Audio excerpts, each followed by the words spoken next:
Ladies and gentlemen of the Action Army, what is going on, and welcome to another episode of Answers for Athletes. In today's video, we got a question from Alex Cott 9673, who says, for different coaches, I have seen that deloads are approached differently. For you, how is a deload different from a backoff? I mean that some deloads that I've seen seem more like your backoffs, higher intensity and lower volume. This is a great question. I have a great answer for you, but before I give you that answer, make sure that you like this video, subscribe to the channel, comment JUMP, J-U-M-P down below in the comment section if you would like a free bodyweight vertical jump training program, and leave your question down below if you would like me to answer your question in a video just like this. So at this point, I've been training athletes for over a decade. I have on my main channel reviewed over 20 plus programs from some of the best coaches in the world, such as PGF Performance, Knees Over Toes Guy, Isaiah Rivera, John Evans, Jess Jamari, Chris Staples, Christopher Spell. Like, I've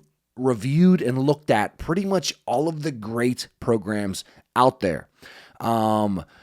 Side note, the programs that I haven't looked at that I am really excited to look at soon, but I don't look at programs until I go to do a review on them. So I want to look at Will Rattel's program. I want to look at Jump Science, and I want to look at Good Drills. So those are coming up next, so make sure that you follow my main channel. But I reviewed a lot of programs, and they all approach deload weeks differently.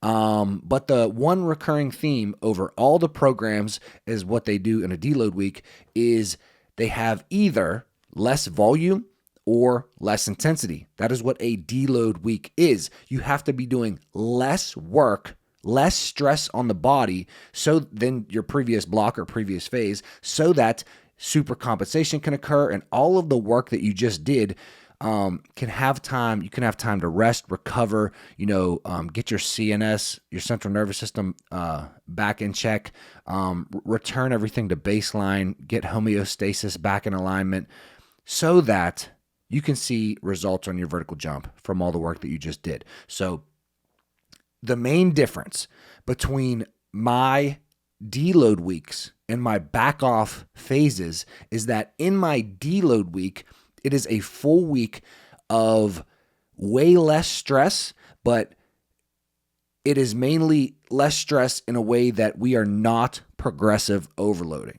So I don't want you to try to do any progressive overload in the deload week. So you guys know, I say this so much on this channel.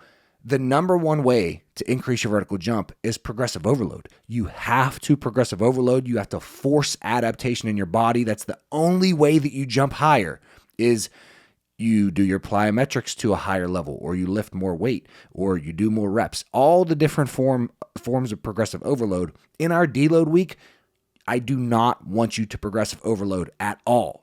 It needs to be much less stress on the body. So for my deload weeks, it is less volume and it is less intensity. Now, my backoff phases, we are trying to progressive overload.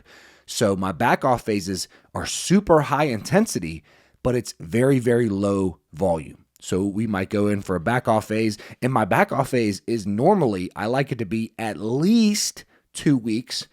I like it to be 4 weeks. And then if you're still seeing progress on your vertical jump, we go even further. Like, I've had guys go 6 to 8 weeks on their backoff phases because they're still seeing results from that previous phase. So there's no need for us to get back into a volume phase if we're still getting results from doing less volume, high intensity with the backoff phase. Hopefully that makes sense. So my deload week, everything, it's low volume, low intensity, no progressive overload, nothing. In my backoff phase, 2 to 4 to 6 to sometimes even 8 weeks of very, very, very, very, very low volume, super high intensity. So we're still trying to PR.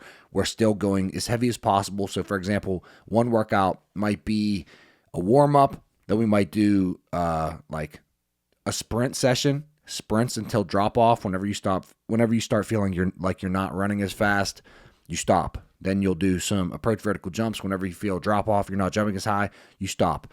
Then you go do 5 sets of 2 reps of squats as heavy as you can, and then you're done.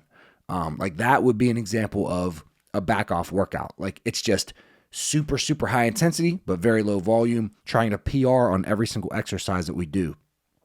Another one might be like seated box jumps or depth jumps to try to touch a high object.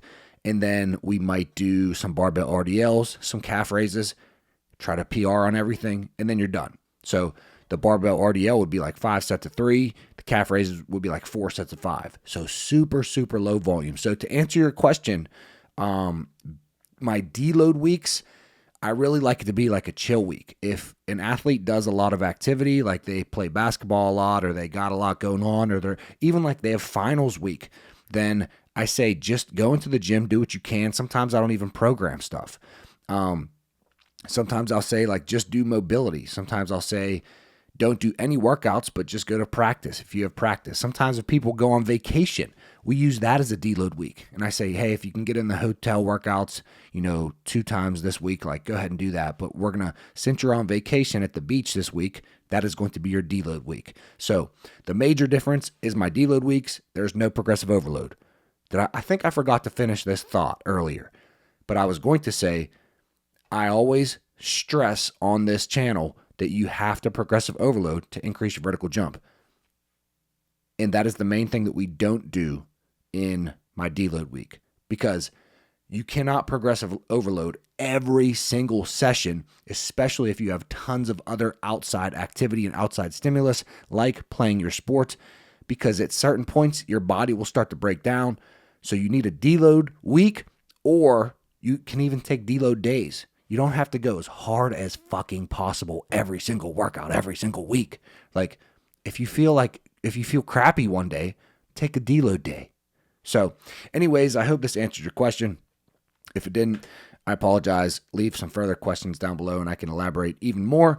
But without further ado, like this video, subscribe to the channel, comment jump for a free bodyweight vertical jump training program, and leave your question down below if you want me to answer your question in a video just like this. And I will see you tomorrow at 9 a.m. Eastern Standard Time. Peace.